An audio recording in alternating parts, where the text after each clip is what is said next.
je vais vous remontrer cet article de presse, information confirmée, d'accord, qui explique que l'abandon de la section 333 a un impact direct sur l'initiative de sécurité des pays baltes, de ces États baltes, donc ces trois nations qui reçoivent de l'argent pour acheter du matériel de défense et se préparer militairement à une opération qui viendrait de la Russie de Poutine.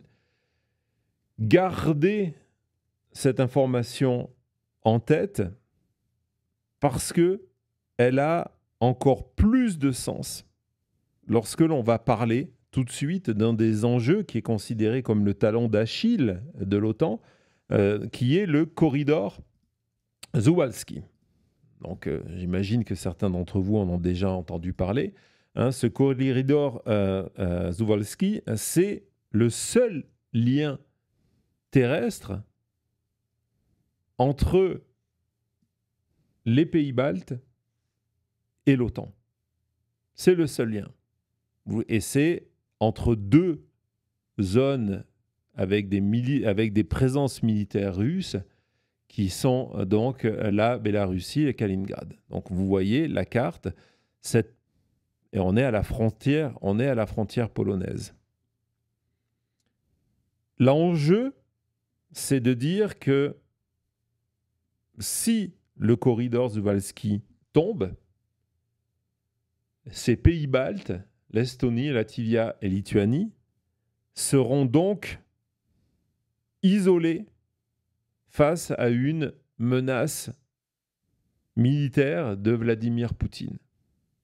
Vous avez d'un côté la Bélarussie, dont le président dictateur est un allié de Vladimir Poutine, dont le président a reçu la semaine dernière un appel de Donald Trump. Et de l'autre côté, vous avez le territoire, on retourne sur la carte, la carte donc vous avez la Russie. Et donc désormais, ces trois pays clés n'auront plus de soutien militaire, financier, matériel, renseignement de la part de l'OTAN. Ils sont en première ligne de l'OTAN via les États-Unis, soyons clairs, la fin de la section 33. Et pourtant, ils sont en première ligne. Et pourquoi ce corridor est au cœur de l'actualité aujourd'hui? Vous le voyez, c'est avec la frontière polonaise donc où l'espace aérien a été violé ces derniers jours. Je vous rappelle que du côté de l'Europe, avec l'envoi de ces 3 Rafales et l'article 4 et la déclaration très claire qu'on a vue tout à l'heure du ministre des Affaires étrangères polonais qui dit « ce n'est pas un accident ». Dans la même vidéo, d'ailleurs, il y avait ce passage à la fin qui était en fait un appel du pied à Donald Trump, qui est de dire que Poutine se moquait de Donald Trump, se moquait des déclarations de volonté de faire la paix, parce que dans les faits, c'est exactement ce qui est en train de se passer. Si ce corridor est dans l'actualité aujourd'hui, c'est parce que à partir de demain, en Bélarussie, va débuter l'opération Zapad 2025. Zapad 2025, c'est une série de manœuvres extrêmement importantes entre l'armée russe et l'armée biélorusse. Tellement importantes que depuis le début du mois de juin, les divers services de renseignement de l'Europe de l'Ouest, donc des services de renseignement de l'OTAN, les services de renseignement américains expliquent que les Russes sont en train de masser des armes du côté de la Biélorussie. Thomas, si tu peux nous remontrer la carte pour que vous compreniez bien les enjeux. On est à la frontière avec la Pologne. On est à proximité du corridor Suwałki. Et donc, dans le cadre de ces manœuvres grandeur nature, Zapad 2025, il y a cet entassement de militaires. Officiellement, les manœuvres Zapad 2025, c'est 13 000 militaires. Aujourd'hui, les services de renseignement, et entre autres ceux de l'Ukraine, qui ont tiré la sirène d'alarme il y a quelques jours, c'est de dire il va y avoir, lorsqu'on cumule tous les services, entre 100 et 150 000 soldats qui vont être massés à quelques kilomètres. Donc vous avez là le communiqué officiel du ministre des Affaires étrangères de l'Ukraine qui appelle à cette vigilance. On sait que la Pologne a fermé sa frontière avec la Biélorussie, que la Russie condamne la Pologne de cette décision. Et pourquoi je m'interromps? Parce qu'on a une breaking news qui est liée directement à cette affaire. Donald Trump, il y a quelques secondes, vient de parler de cette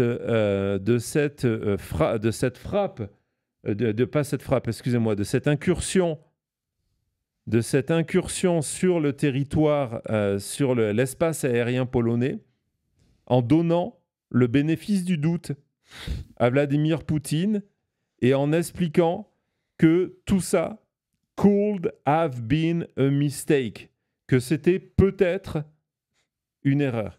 C'est la confirmation de tout ce que je vous dis depuis le début. C'est la confirmation de ces 3 dernières semaines. 3 dernières semaines parce qu'on a décidé de mettre le début de ce compte à rebours au 15 août dernier. Mais c'est la confirmation de Donald Trump face à Vladimir Poutine. Wow. Il ne condamne jamais Vladimir Poutine. Il ne condamne jamais aucun acte. On a vu des tarifs, des frais douaniers aux sanctions. Donald Trump ne fait rien. Et aujourd'hui, alors qu'un pays allié, membre de l'OTAN, se retrouve dans cette situation d'avoir son espace aérien qui est violé par une vingtaine de drones au moins, Donald Trump donne le bénéfice du doute à Vladimir Poutine. Si vous aviez encore des doutes, je sais que vous n'en avez pas, mais si vous aviez encore des doutes sur le camp choisi de Donald Trump et pourquoi l'Europe a intérêt de se réveiller, et peut-être que la décision de Emmanuel Macron d'envoyer 3 Rafales était en une sorte d'avance de cette déclaration-là, parce que évidemment, j'imagine qu'il y a eu des échanges entre les États-Unis et les pays européens. Donc la position publique aujourd'hui de Donald Trump était très certainement connue par les leaders européens. Et donc, comme je le disais, j'ai vu la réponse, je crois que c'était de Simon, il n'y a aucun doute. Il n'y a aucun doute. Et donc, dans cette absence de doute, cette opération Zapad est extrêmement inquiétante. Pourquoi?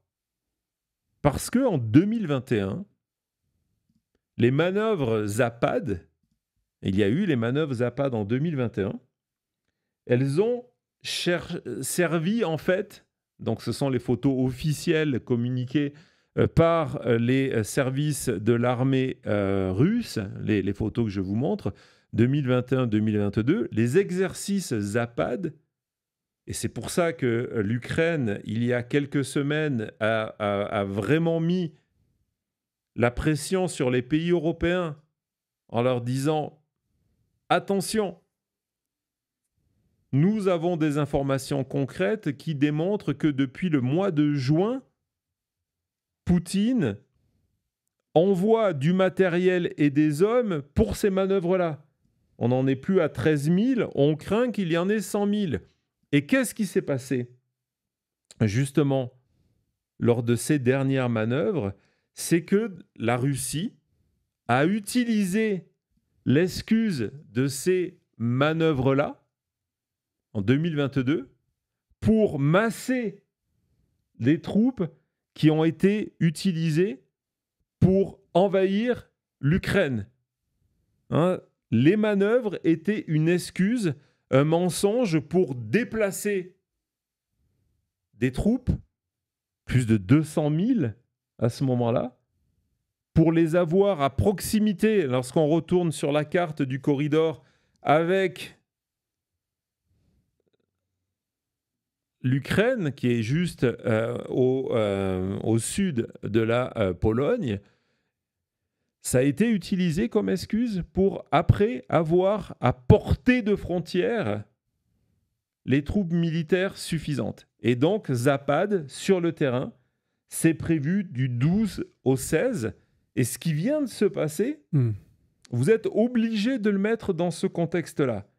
Poutine vient de tester Washington. On vient d'avoir la réponse en direct de Washington.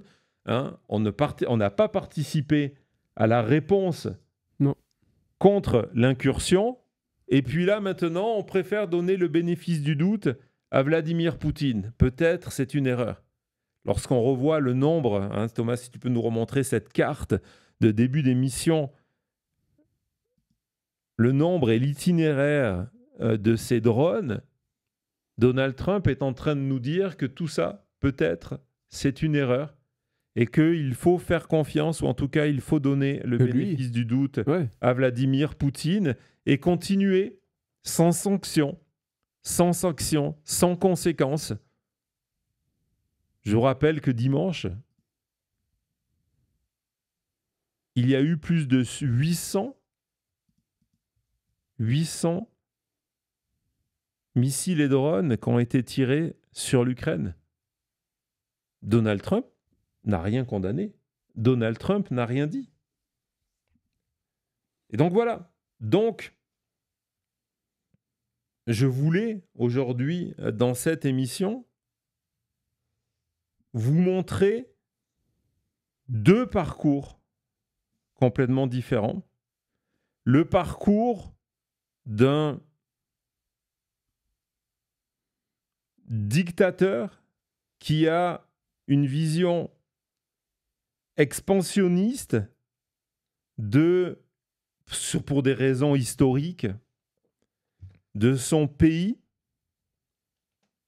et qui a décidé de tester l'Europe, l'OTAN, les États-Unis, et que dans ce test-là, est-ce que c'était, lorsqu'on revient il y a 3 semaines, et que le sommet s'est arrêté de manière soudaine, lorsque tout le monde a semblé traumatisé dans le camp de Donald Trump, est-ce que, à ce moment-là, Poutine les a informés qu'il ne céderait pas et qu'au-delà de l'Ukraine, il estimait que la Russie avait un droit sur d'autres territoires? C'est une période extrêmement dangereuse et extrêmement étrange que nous sommes en train de vivre.